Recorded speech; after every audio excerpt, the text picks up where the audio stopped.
Well, good morning, everybody. Welcome to Colonial Classics on this September 9th, 2024. We are recording this meeting for Zoom and YouTube. First, I'd like to call the meeting to order. And the next thing I really want to do is to thank Tony for presiding last month. I guess you wore her out. She's not even here today. But Tony, thank you for leading our meeting last month. I really appreciate it. And then I do want to ask a quick question too for our food committee.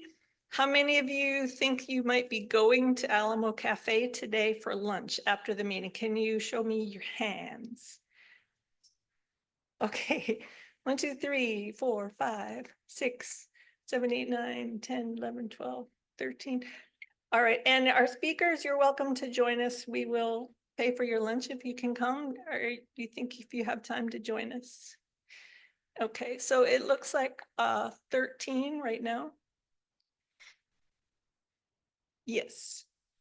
All right, let's see if we can have Larry come on up and open us with some morning devotions or a special thought.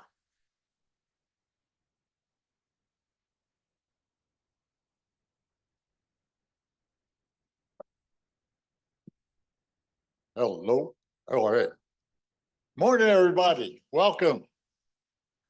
I have no idea who put this together, but it's pretty good, especially if you're like me and you're north of 70. Long ago and far away, in a land that time forgot, before the days of Diamond or the dawn of Camelot, there lived a race of innocents, and they were you and me. For Ike was in the White House, in that land where we were born, where navels were for oranges, and Peyton Place was born. We longed for love and romance, and waited for our prince. Eddie Fisher married Liz. No one's seen him since. We danced to Little Darling, and sang to Stagger Lee, and cried for Buddy Holly, in the land that made you and me. Only girls wore earrings then, and 3 was one too many. And only boys wore flat-top cuts, except for Gene McKinney. And only in our wildest dreams did we expect to see a boy named George with lipstick in the land that made me me. We fell for Frankie Avalon, and that was oh so nice. And when they made a movie, they never made it twice.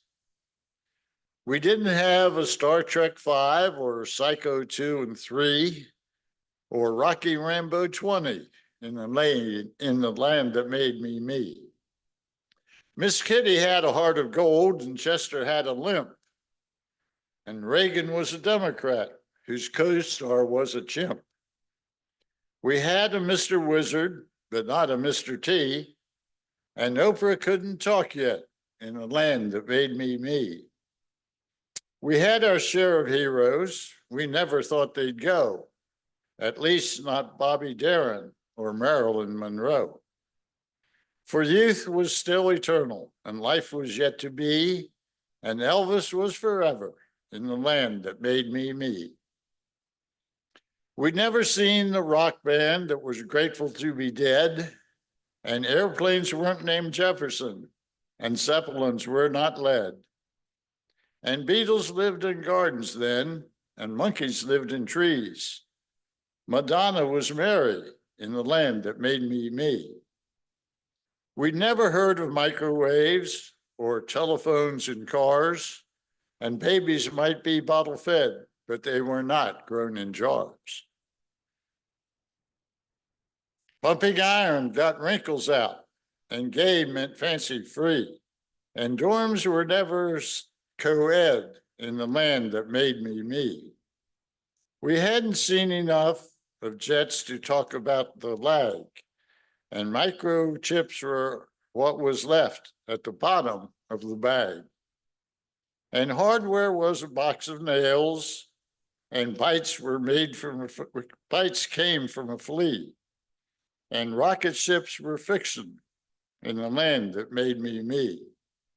T-birds came with portholes, and sideshows came with freaks, and bathing suits came big enough to cover both your cheeks.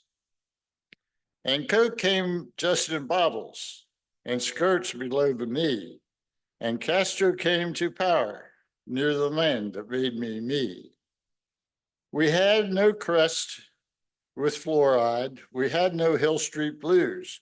We had no patterned pantyhose or Lipton herbal tea. On primetime ads, for those dysfunctions in the land that made you me and me, there were no golden arches, no Perrier to chill, and fish were not called Wanda, and cats were not called Bill. And middle age was 35, and old was 43. And ancient were our parents in that land that made me me. But all things have a season, or so we've heard them say, and none instead of Maybelline, we sweat retin A. They send us invitations to join AARP. We've come a long way, baby, from the land that made me me.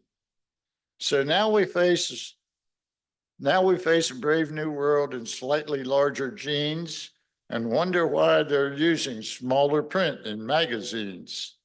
And we tell our children's of the way it used to be, long ago and far away, in the land that made me me. Thank you.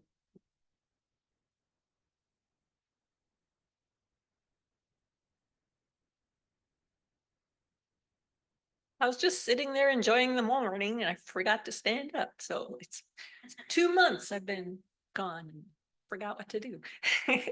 All right, so Lois, we'd like to have you come and give our membership and treasurers reports, please.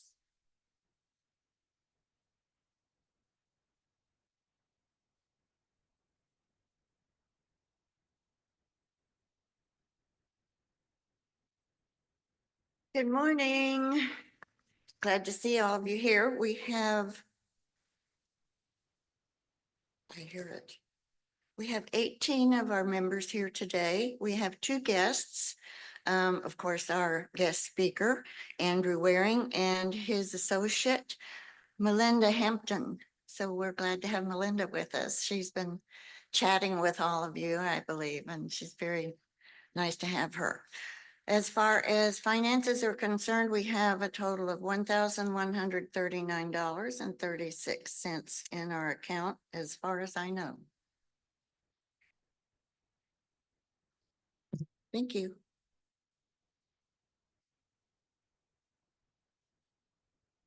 All right, yes, Christine.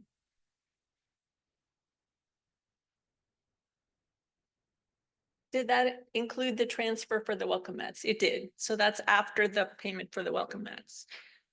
All right, so Adana, should we do birthdays?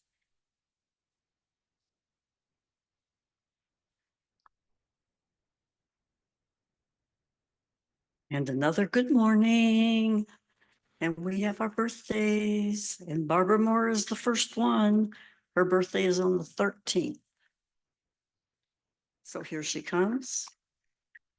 Yay, Barbara. Okay. Bill Berry is not here. Is Lynn here in his stead? No, I don't see her. Okay. And Laverne Van Syke, we can always remember, but she won't be here either today. So Larry Kinter, come on down. His birthday is on the 23rd. If I can, okay. Okay, and if we can sing happy birthday. Here we go. Happy birthday to you. Happy birthday to you. Happy birthday, dear classics. Happy birthday to you. And many more.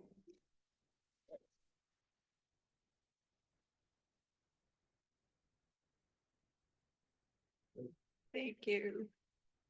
All right, for old business, I just wanted to let you know that we did deliver the donations to the Humane Society.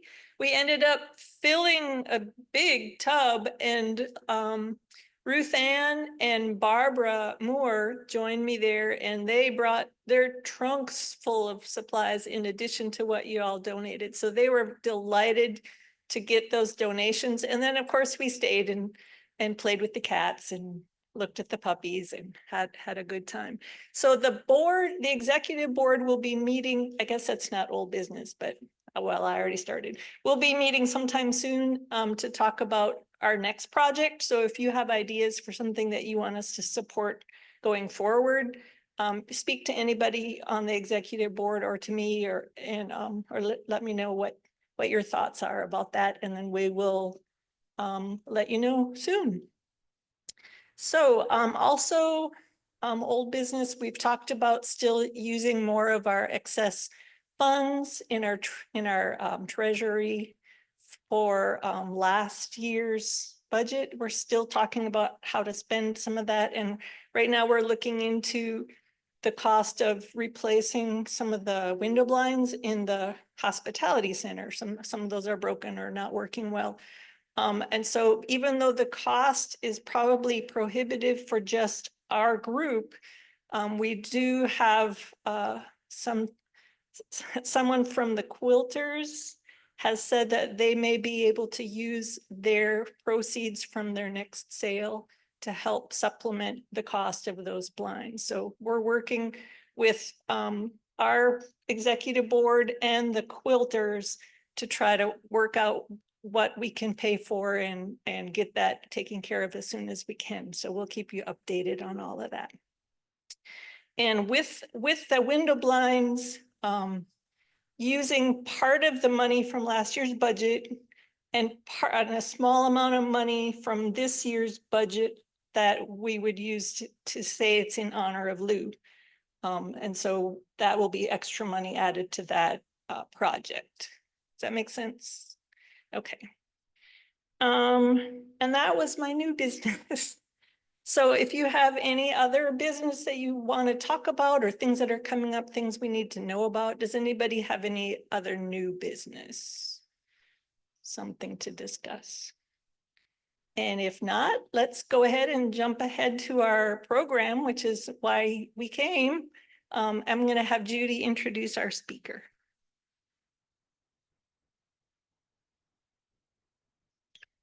Today, we're very fortunate to have Andrew Waring come speak to us. And I want to tell you something, this guy's really on the ball because he was the first one here this morning.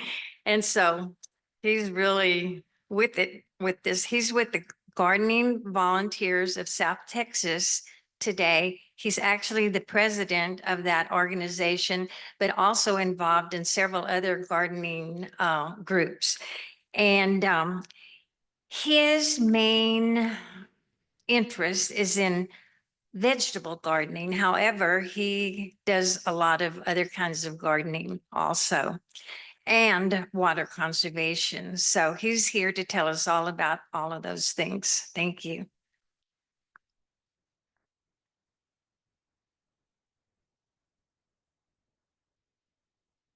Well, thank you, Judy, so much for the introduction and so forth. And thank all of you for having me here. This is an opportunity that we get every now and then. And one of the reasons I enjoy gardening is here in San Antonio, 4 months out of the year, I can probably get in my hot tub, but the rest of the time, it is either way too hot or way too cold. But gardening is something that we can do all year round. So that's what I enjoy doing that and so forth. As a member of the Gardening Volunteers of South Texas, you said president, yes, I am. And it's a temporary situation. Once they really find out who I am, they'll say, you need to be vice president. But I enjoy gardening. And I have come to find out not everybody does. But we all experience fall. So I said, this is something we want to talk about.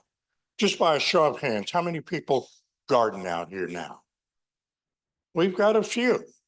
So for those that don't garden, I'm not here to convert you. You can still go to HEB and buy those nasty tomatoes, get all that okra and everything else that we have for the holidays that are coming up and so forth. But I will assure you, it tastes better if you grow it yourself. Chemically free, it does taste better. So I'm sitting here, you guys have a beautiful church. It is gorgeous. And I know that's a result of all of you, in fact, contributing and making this an active place. So thank you so much for doing that. I wanted to talk a little bit about the Gardening Volunteers of South Texas and some of the things that we're doing. Again, by a show of hands, how many folks are familiar with a video program called Go Gardening? We got one, we got two. The first Friday of each month, there's a video that is produced by the Gardening Volunteers of South Texas. It focuses on water conservation. You won't learn to be a great gardener, but it will help your toolbox if you watch it and so forth to do that. But it talks about some aspect of gardening. And the primary intent is for you and I to learn how to save water. Water conservation is important. As I've started gardening, water does a lot of great things, but the two guys I worked with, starting out, I had tomato plants. I used to ask them, what's wrong with my tomato plant? And both of them were from Texas A&M, unfortunately. But one of them said to me, you probably watered it too much or you didn't water it enough. I said, that's a classic Aggie answer. Too much or too little. I said, he doesn't know what he's talking about. So I made the mistake of going asking this other Aggie that was in horticulture the same question. Showed him my plant. I said, what's wrong with this? And he looked at it and says, Andrew, it's obvious. You either watered it too much or you didn't water it enough. I said, they must have taught that in school, because that's the same answer. Well, come to find out, it's true. Nobody knows about your plant any more than you do. And in that case, it was me. Did I water it too much or did I water it not enough? The plant shows the same symptoms. You can tell me whether or not you put too much water on it or not enough water. So we have to understand that our gardens are unique and they're unique to us. And that's what I find intriguing about this. I spent the first part of my life running around the world, settled here in beautiful San Antonio, and truly enjoy it. Compliments of you, the taxpayers. I spent a lot of time in the Army running around doing that stuff and had a great opportunity to see the world. Do appreciate it, but traveling, guess where I retired? Right here. Why? Because San Antonio has got the best of two worlds. Not only did we have 5 military bases here, we had great hospitals and all of that stuff. We've come down a little bit on the number of bases that are here through consolidation and all of that. We still have great hospitals here, and I have an appreciation for them today that I didn't have before. I started gardening though, because working with people all the time, I said, well, plants won't talk back to me. I can figure out, I can go out in the yard, have some solitude out there and watch it grow. Well, plants do talk. And the more you start gardening, the more you understand that. But something that we all have in common again is the fall. We do have 2 seasons here. The rest of the world celebrates 4 seasons. That's summer, winter, spring, and fall. I like to think we have 2 seasons. It is either hot or hotter. Last year, it was hot, hot, hot. We didn't get a hot. It was just terribly hot, but that's an exception. And we can in fact do that. So gardening is always a challenge. One of those same guys I asked about my tomato, he told me something that says gardeners are very optimistic. Why? Because they'll do it each and every year. I don't care if their crop failed this year, they will go back again next year and try it again and hope to get a different result. That's optimism. I think in my world, they call it something else, but it's optimism. And that's what we have to, in fact, do when we garden, is go out there and try it. The lesson I want you to learn, though, and think about is, if it didn't work that time, what are you going to do different to offset why it didn't work? So it's a learning process. And we can all continue to learn no matter what we're doing. I had the privilege of talking to some of the folks out in the lobby earlier, and I admitted my new best friend is a 5-gallon bucket. Why? It gets me closer to the ground because it's ugly if I get on the ground. Getting up is not as easy as it used to be. So we'll start off with that and start doing those kinds of things. I wanted to go over a little bit of fall gardening. Even if you're not a gardener, here's some of the things that you should do around your house. So let's get on with this, but I want to start with a very important question. Would we go to the next slide, please?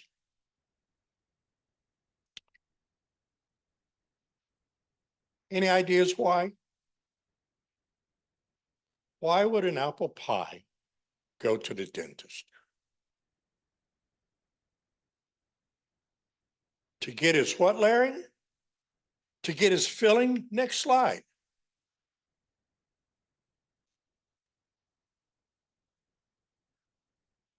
Very good. It does need a filling. So now that we've got your attention, let's go on. Next slide, please. This guy out here is one of the guys that I asked about what's going on. You might or might not recognize him, Dr. Calvin Finch. You can hear him Saturday and Sunday on Millburger Radio. He does a little presentation. If you're so in tune, they've got this thing called radio that he talks about. He also writes for a lot of newspapers around here. But I come to find out that Calvin is one of the most cheapest people in the world. That machine that he's using is called an aerator. It's heavy, it's bulky, and everything else. But it is said there that he deals with his leaves, he incorporates them into the ground and all of that business. You can rent that. Please don't buy one unless you just got a pocket full of money. But he doesn't even pay for it. You know what he does? He goes to his neighbors, the one on the left, and says, your yard is really looking bad. Why don't you rent an aerator and start working on your yard a little bit? Then he goes to the neighbor on the right and says, you know, Jerry's going to rent an aerator over here. Why don't you help him and you can get it done also? Matter of fact, I'll go get it for you. So he does take his truck, go pick it up, lets them aerate the yard, and then he aerates his, and all it's cost him is a little bit of gas. Twice a year, way too much. Every 2 years, probably so. We have a lot of change no matter what your yard is out here. Excuse me. The trees drop leaves. We got to do something with them. Some people rake them up. Some people bag them up. Some people use them as compost. But if you get too many leaves on your yard, what you do? Deny sunshine to the grass that's there.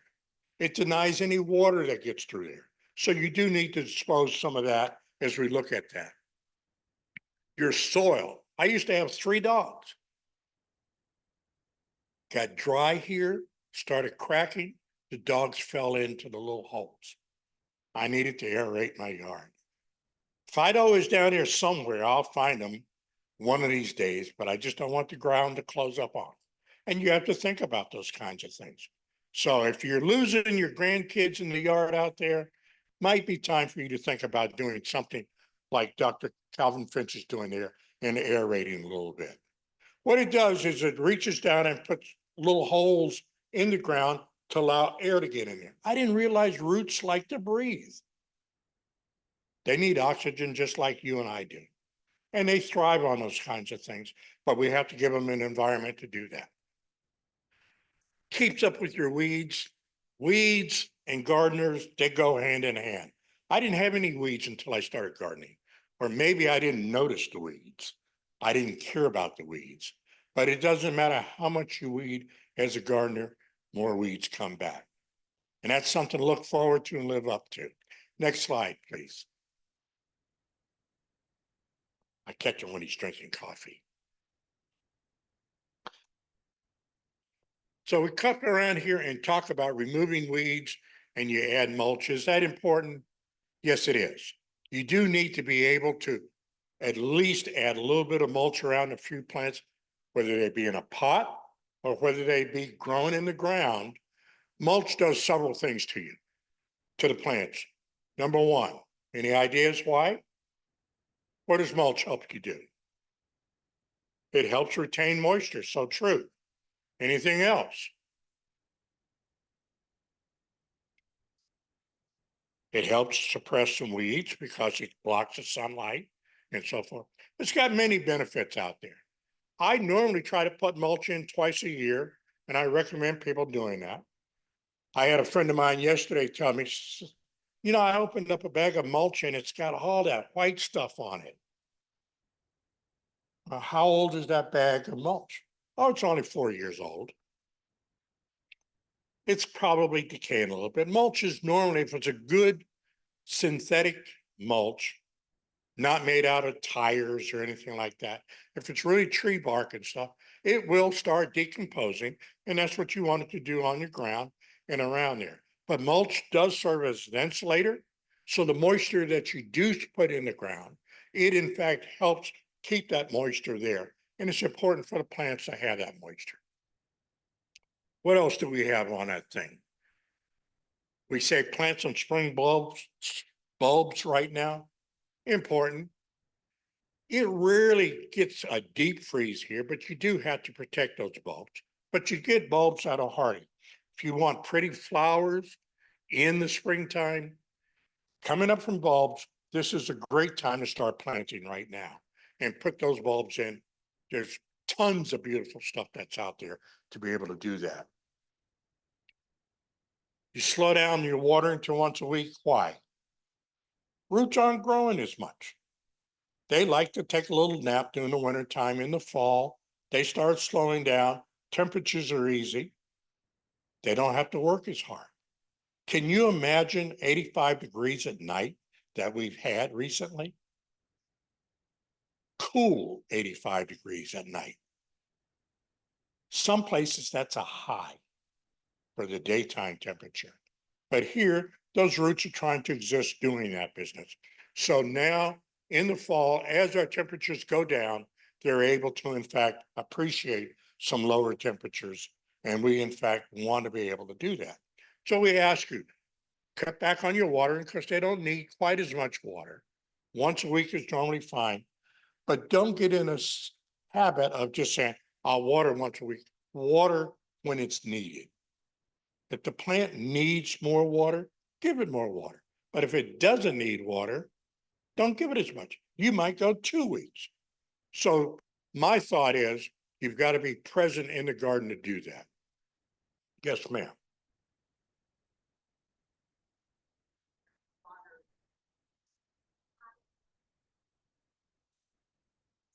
Great question. What kind of plant are we talking about that needs water? It depends on the plant. Doesn't matter where it's located. If it needs water, give it water. Well, how do you know if it needs water? Stick your little finger in there. Good Lord gave us 10 of these little things. Take one of them, stick them down in there. If you can get 2-3 inches and it's dry, you might want to give it a little water. If you can't stick your finger in there, that means your soil is probably pretty compact. Somebody's done all this. You say, well, nobody walks on this. Nobody walks in that container.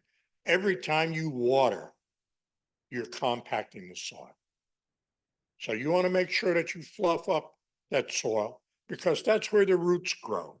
And it's got to be able to get through. If you can't get your finger through it, why would a root want to go through it? Those are tender. So make sure you've got nice, light, fluffy soil and you water accordingly. Now, watering is probably the hardest thing that you can teach somebody how to do. If I came to your house, whether your plant be in a container or be in the ground, and I drag the hose out or the water bucket, and I start watering, you say, that's not the way I water. Your plants like you and they know you. So water accordingly to what your plants need. I don't know your plants. You do, and that's the most important key. Again, in the ground, depending on your soil texture and so forth, the plants will tell you if they're all dried and shriveled up, guess what? Maybe they want a little organic matter. Maybe they want a little water and stuff. If they're all happy, you say, yes, we're doing good. It's all right. Because eventually when that water goes away, what will happen? They'll start to shrivel up and you want to catch them before that. So make that happen. Next slide, please. He's almost doing a good job back there, isn't he? Yeah. One of the keys to think about, and again, I say gardens, but this is your home. My home happens to be in a garden. Every now and then my wife lets me in the house, but I normally live in the garden out there. So, but take care of your home. We do spring cleaning, we do fall cleaning. You want to do the same things in your garden. You want to clean and make sure it is neat. You want to make sure that it is accommodating to people. I like to think as we come to this sanctuary and you visit, what would you think if the carpets were dirty, there's trash laying around? Same thing for your gardens. Please keep them clean and work through that thing. You put away and you label all your stuff that's on there. You put cover crops in. You ever think about that? I'm going to take this bed or this area and I'm just going to clean it all up and make it look so pretty. It's barren soil. Something's going to grow there. Nah, it's not. I put weed fabric down at the bottom and then I put soil on top of it. Nothing's going to grow. What about that bird that flies over? What about your neighbor that's cutting their grass and the wind picks up that grass seed and blows over? Just Mother Nature itself says, oh, a barren piece of grass or ground, let me grow some grass there. Bermuda, contagious. It happens. Now you can spend the rest of your days going out there picking and plucking, which is the bane of every good gardener to do that. But if it's barren soil, put a cover crop on it if you're not going to use that area. If you got a part of your yard that you're not going to use, think about putting some winter rye, some grass out there or something. But if you leave it barren, I guarantee you something will grow there that you don't like. So control it, put there something that you like and make it look aesthetically pleasing to anybody that comes and visits that. Next, please.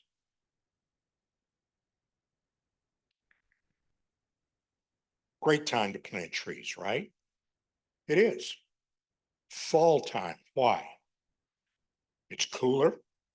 The roots don't have to suffer as much. You put it in a hole. I want to talk about that hole a little bit. People will dig a hole that big and put a tree that big in it. Nah. Twice the size of your root ball is good. The important thing to consider is the line there. That picture, you start looking at it where it says the soil berm, or then you want somewhere that will hold the water in because you want the water to get down to the roots. Too much water will suffocate. If I held myself underwater, I couldn't breathe. I'm not a fish. Roots are the same way. So you want well-drained soil. More people do good and kill trees in the process of doing that. Why? That nice hole and just dig it, throw all that soil out there, then go to the store and buy all this beautiful fertilizer and all this new soil and all this stuff and fill that hole with all that new stuff. I want my kids to leave home. I want my roots to grow out. If you make their bed too comfortable, they'll stay there. Mom, Dad, I don't want to leave. That's where you get the little gurgling out there. So the same soil that you take out, please put back into the hole because that's what that tree has to grow in. The other thing I was told that I kind of understand better now is we don't plant trees for you and I. We plant trees for our grandkids.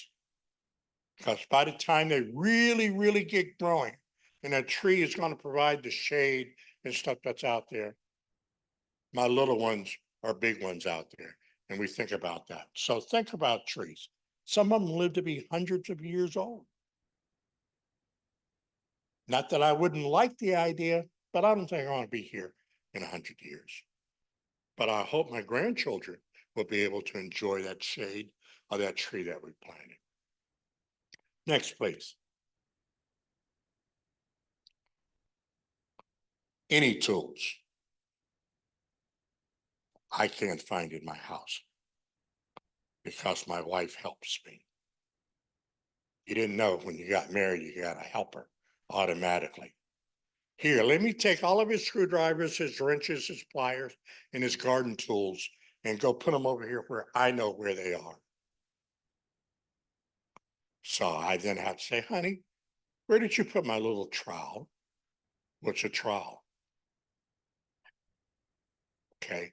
Where did we put the little shovel? Oh, that thing. Yes, I put that on the third shelf in the back closet back there. She knows where it was. I don't know. But at least we take care of them and she cleans them up and she does that. One of the things that I added very quickly last night, I think it's on the next slide there. Bring that one up, please. You say, what? Yeah. Get a bucket, whatever your container might be. A little sand does marvelous things. It's an abrasive. Now, before you get to that step, please clean off any dirt that you might have on the tools. But put a light coat of oil on your tools, stick them in a little bucket with sand, and they'll be ready for you in the fall time out there. I'm sorry, in the springtime, they'll be ready for you in the fall too. But in the springtime, it's what you're trying to do. If you're going to retire them for the day or for the season, let them rest. And this is a great way to do that. If not, when you come back in March or February, you'll see they're all rusty and all that kind of stuff out there. This precludes some of that. You can, in fact, put them in there, let them rust, and do that business. Clean up annuals in your containers. We talked about that up there. Mosquitoes are bad down here, aren't they? I'm going to send all of mine to your house because I'm tired of the ones I have. But to help in doing that, it rained, believe it or not, last week, didn't it? Dump all of your containers that have water in them. And even for my non-gardening friends, if you've got something that collects water, please make sure it doesn't have any water in it. Turn it upside down, all of that business. Even your dog bowls and cat bowls and stuff they have out there. If you let it sit for 24, 48 hours, a mosquito will find it, put larvae in it, and let it go. And they'll come back and bite you, bite your animals, cause heart diseases and worms and all that craziness out there. Don't do that to your friends. Don't do that to your pets. Just recycle that water, keep it going. Rainwater collection is a big piece of mine. I use 55-gallon drums when it does rain to collect water off of my roof, but I've got a second catch operation and stuff like that. But I put mosquito dunks in my water just to make sure that no mosquitoes lay larvae in there. I've got a screen and rocks and pots and all kinds of stuff. But be cautious when you're collecting rainwater or any kind of water that you do that for standing, that you treat it and make sure that it's not a harbor place for mosquitoes and stuff to do. Seeds this time of year come from plants. Plants are designed to, in fact, continue to produce year after year if they're annuals. They want to come back. This is an excellent time to collect those seeds off of the plants. People will go along and collect seeds, then they will, in fact, try to take that and say, okay, we'll cut all this down and make it pretty. Don't forget about our little wildlife. Those little lizards, those anoles out there and so forth, they have to have somewhere to go. Not only do we collect seeds, but birds like to eat those little things. That's winter fruit for them. That's food. That's what they survive off. So give them a little shelter with some understory seeds and stuff. Collect what you need to put out next spring, but leave plenty for the birds out there to do that, and the other little rodents that go around doing those kinds of things out there. So clean up your annuals and your containers. Excuse my elephants. But that truly is the end. If you saw the front of that, it would be a different story. So we've got a few minutes left. Are there any questions that we can help with? Yes, ma'am. Or is there better time? Is this a good time to aerate your lawn, or is this a better time of the year? The question, as you heard, was, is this a good time to aerate your lawn? Yes, it is. And a couple of reasons. Number one, it's coming into the fall. The grass should stop growing. But by aerating, what you're doing is putting holes into the ground. Now you can use that big fancy machine I showed you. Some people send their husbands out with their golf cleats on and they walk around the yard. You can take a shovel out there and do that and just make little holes and stuff. But this is an excellent time to do that because when you come along, I recommend that we put a little light layer of finished compost on there. If you go to the compost yard or the soil yard and there's still steam coming off of it, probably still a little hot. You want to have it nice and finished, whether it be chicken manure, whether it be horse manure, anything like that, but just a little light coat on there to do that. And with the rains, as you water or whatever the case might be, it allows it to go into your yard and settle in. And by the springtime, it's all incorporated in there again. You shouldn't know it, but aeration allows that to happen. Any more questions? Yes, ma'am. Die. I'm sorry. You're on. Okay. I had several boxwoods that died over the summer. Are there any shrubs I can replace them with right now? Or do I There have, are. or do I have to wait till after the freeze, like my gardener says? Well, I'm glad your gardener knows it's going to freeze. It will, if we're fortunate, it will. What I would do is when you, first of all, let me address a couple of things. Yes, there's plenty of shrubs. Go to your local nursery. My preference on shrubs and stuff, I go over here on Bandera Road to the garden center. I see them, they've got some excellent shrubs out there. Look around. Just as my wife tells me, don't go to HEB hungry. Don't go to the garden center because it's in bloom and it looks pretty. And said, oh, I want that. Look around and figure out what's there. The other thing I want to address there is when the boxwoods die, there's a reason. Do we know why they died? Turk's cap. That You had a big Turk's cap.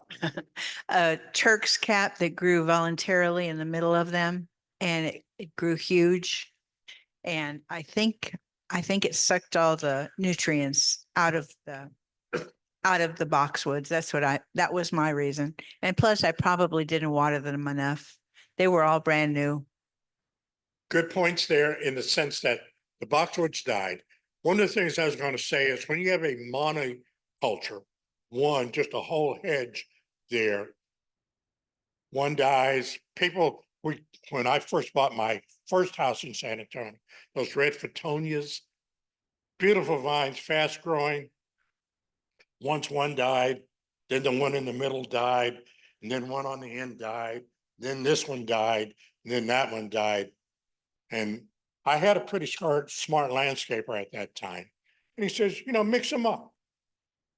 First of all, he didn't plant that, so he didn't care. But he said, put a Turk's cap there. Put a Millie blue sage over here. Put something else here, and then put your boxwoods in there. So you got a hedge of things going along. Still pretty, and it's intentional. And if the boxwood died, you dig that one out, you replace it with something else. Turk's cap, if it volunteered, you left it there, right? She finally pulled it out too. Okay. And we can do that. Turk's cap, beautiful bush, if you let it be so. I like them because they grow in the sun and they grow in the shade. And across the board, they've got a pretty little red flower on it most of the time to do that. So look at putting those in. And if the church cap is thriving there, you might want to put 2 more. I like to plant in 3s. And one of the old gardening techniques they talk about it, plant in odd numbers.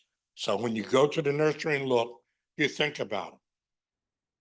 1, 2, 3, nothing saying that you can't put something different in the middle in there, but spacing is important.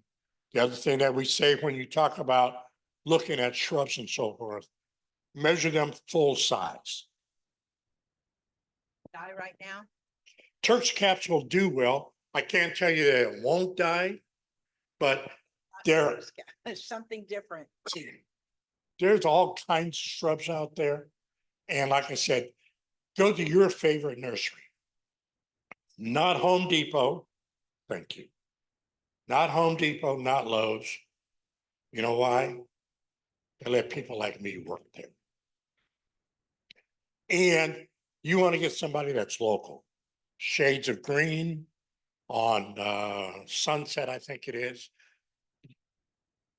Rainbow Gardens is nice, either on Thousand Oaks or on Bandera. Millburgers, all of these folks have been around for years. And they know the local area. They know what plants do well here. You know why? Because that's what sells. If it doesn't do well, I'm going to take it back and say, you know what, you sold that to me last year and it died. Well, they're going to tell me, well, Andrew, I don't know. Did you fertilize it? Did you water it? What did you do to it? Anybody that can guarantee their plant for 12 months in your house, I'm a little suspect of that. But it happens. It's nice if you like that idea. I get guarantees and warranties on my cars because they build them today to last for 3 years as soon as the warranty's up, and then they don't work anymore. Plants, I don't know what you've done to it. They don't know what the weather's going to be. You said your gardener said it's going to freeze. Eventually it will. It's going to get cold out here. It's coming. We don't believe it right now, but it is. That's the other thing about San Antonio that I find that's intriguing, only because they said these plants grow in the desert and they won't grow here. Well, why? In the desert, it gets cold at night. 75 degrees is not cold. You and I might think it is after experiencing 100 degrees, but 75 degrees to a plant is still hot. They're trying to breathe. And that's the low temperature. So we're getting into a beautiful time of year. Shrubs is a great way to do that. You put them in the ground, you water them a little bit, they take care of themselves. You got to feed them every now and then. But again, follow your planting instructions out there. Yes, ma'am. One more question over here, and then Could you tell me again what you put in your rain barrels to eliminate mosquitoes? Because I didn't want to kill my plants with my rain water. if I tell you what I really put in my rain barrel, you'd say, What I said was I put mosquito dunks in there. And they come in many different fashions, but any product that is designed to kill the larvae of mosquitoes, this I do get from Home Depot, are the little round mosquito dunks. Now, what I do is I break them up and crumble them up, and I put them in the water to do that, but it's called a mosquito dunk. It's what it is. We had one more question here. Judy? Xeriscape it. I want to xeriscape half of my backyard with a garden, a ground cover. And I kind of know what kind of ground cover I want. But right now, it doesn't have grass because that area. It's just got weeds in it and it's very sparse over there. So I'm just wondering, what can I do to prepare it for the ground cover? How can I kill the weeds without jeopardizing the soil to get it ready to plant the ground cover? Okay. I believe everybody here, I've got a bad habit of repeating questions just because we don't have the pleasure of having this beautiful setup that we have here. So sometimes some folks can't hear them. But the question was again, how do we prepare the soil, get rid of some of the weeds for an area that you're going to plan on using for next year to xeriscape? I think the term is xeriscape. And I got this out of a book. 7 principles, no rocks, no cactus ever mentioned, but people like to do that. Prepping your soil, again, weeds. I got an old device called a stirrup. I just drag it across the ground. It cuts the roots off down there. So weeds or something's going to grow there. You can put clover out as a cover crop, anything to cover that area to do that, or you can leave it barren and go out there and as things emerge. I am not in favor of any of these sprays that they have Monsanto, which I guess they sold to a German company now for Roundup. I don't use any of that stuff out there. Vinegar and water works, put a little Roundup, not Roundup, but orange oil in it. Helps with the smell out there, but not the vinegar that we get at HEB again. You want 20% vinegar that will actually burn the weeds. You can solarize it. You put cardboard on top of it. You can put plastic over it and so forth. This time of year, though, that's not going to work as good because you want the sun beating down on it to do that and really get it hot out there. So I would, in fact, as I start seeing stuff, treat it with vinegar and use vinegar and water solution out there to do that. Vinegar, the vinegar and water solution, there's different recipes. I normally use a 50-50 on there. 50% vinegar, 50% water to dilute it. But again, I'm using a 30% or better vinegar to do that. I put it in my little sprayer and go around and spray the existing weeds that are there to just get rid of them.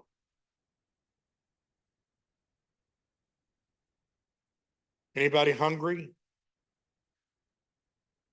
I understand you guys are going to Alamo Cafe, huh? On 281 or on I-10? One over here. This area is growing so much over here. I love it. I like to see that out there. I wish I could join you, but unfortunately I can't.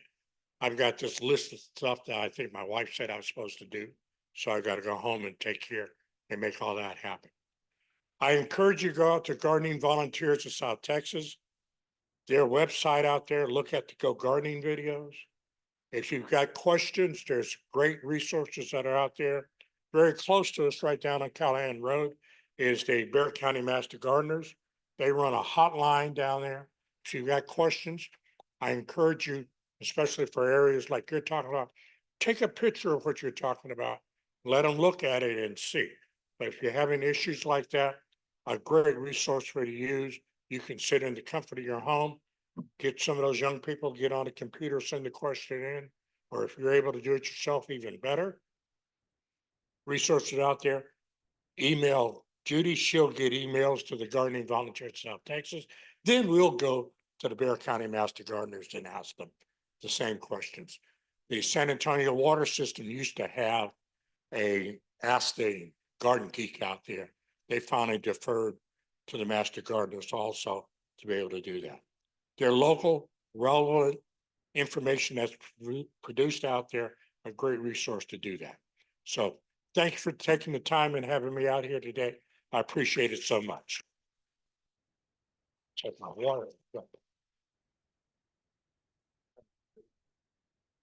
Grateful that you were able to come. So yes, thank you to Andrew and to Melinda.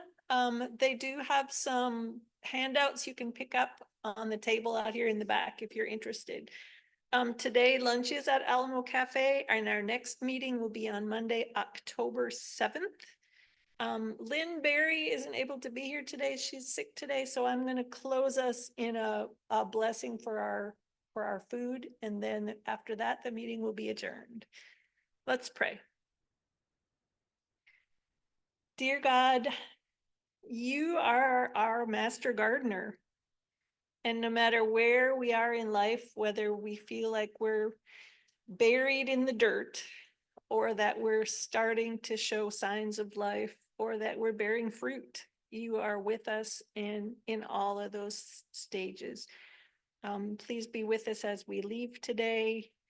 And thank you for this group that was here to gather with fellowship and friends. Bless our food and the people that prepared it. Help us to go with strength and love. Amen. All right, the meeting is adjourned and we'll see you next time.